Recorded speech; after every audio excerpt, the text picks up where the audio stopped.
सुबह की नर्म धूप आंगन में फैली हुई थी। प्रीति अपने प्यारे तोते बिट्टू के साथ खेल रही थी। दादी की आवाज, प्रीति बेटा जरा इधर तो आओ। प्रीति दौड़कर अंदर जाती है। दादी मुस्कुराकर कहती हैं, हाथ धोने वाला साबुन खत्म हो गया है, जरा दुकान से ले आना। प्रीति, ठीक है दादी, अभी लाती हूँ। प्रीति पैसे लेकर अपने छोटे थैले में डालती है और गली से होते हुए दुकान की ओर निकल जाती है। रास्ते में हवा में घुली मिट्टी की महक, बगल से भागते बच्चे और कहीं कहीं चहचहाती चिड़ियां, जैसे सब उसका साथ दे रहे हों। दुकान से साबुन लेकर जब वो वापस लौट रही होती है, तभी एक लड़का झाड़ियों के पीछे से अचानक कूदता है। बू! प्रीति घबरा जाती है और उसके हाथ से साबुन छूटकर जमीन पर गिर जाता है। वो लड़का झट से साबुन उठाता है और झाड़ियों में भाग जाता है। प्रीति गुस्से में इधर उधर उसे ढूंढने लगती है। प्रीति, ये क्या मजाक है, साबुन दो मुझे।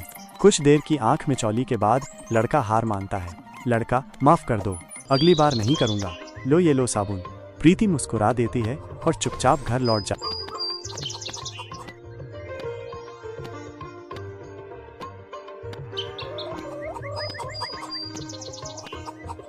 है। वो दादी को साबुन देती है और दादी प्यार से कहती हैं, बड़ी समझदार हो गई है तू। जैसे ही दादी हाथ धोकर हटती हैं, अचानक मधुमक्खियों की तेज भिनभिनाहट सुनाई देती है। पास ही बगीचे में आशीष और उसके पिताजी पेड़ से शहद निकाल रहे होते हैं। पिताजी छत्ता काट रहे होते हैं और आशीष मधुमक्खियों को पास आने से रोक रहा होता है। कुछ देर की मेहनत के बाद ताज़ा मीठा शहद कटोरे में इकट्ठा हो जाता है। आशीष, पिताजी, दीदी माँ को लेकर आ गई हैं। इतना सुनते ही तीनों खुशी से झूम उठते हैं और घर की ओर दौड़ पड़ते हैं। घर पहुंचते ही देखते हैं माँ की गोद में एक नन्हा सा प्यारा सा बच्चा। पापा की आंखें खुशी से भर आती हैं। पापा, मेरे बेटे को सबसे पहले शहद खिलाऊंगा।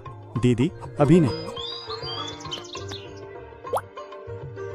पहले डॉक्टर की दवाई देनी है। दीदी पर्ची निकालती हैं और प्रीति को देती हैं।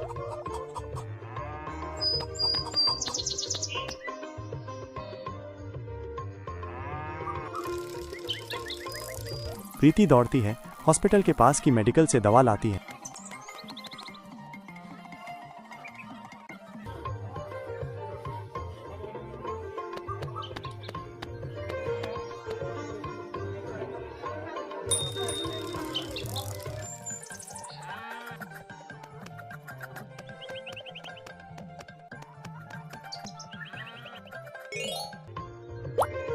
दीदी कहती हैं, अब एक साफ सूती कपड़ा और थोड़ा पानी भी ला दो।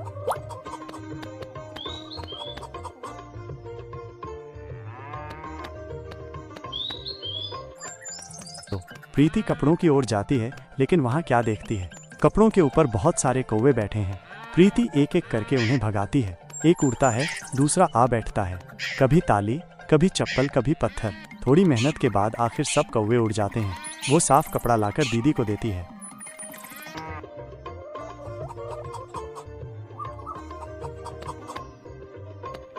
दीदी बच्चे को साफ करती है, दवा देती हैं और जैसे ही बच्चे की छोटी सी मुस्कान खिलती है, पूरा घर जैसे रोशन हो जाता है उस मुस्कान से।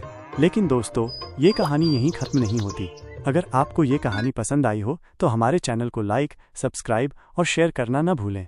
आगे की कहानी सुनने के लिए हमारे साथ जुड़े रहिए, क्योंकि हर गांव की, हर गली की अपनी एक प्यारी सी कहानी होती है।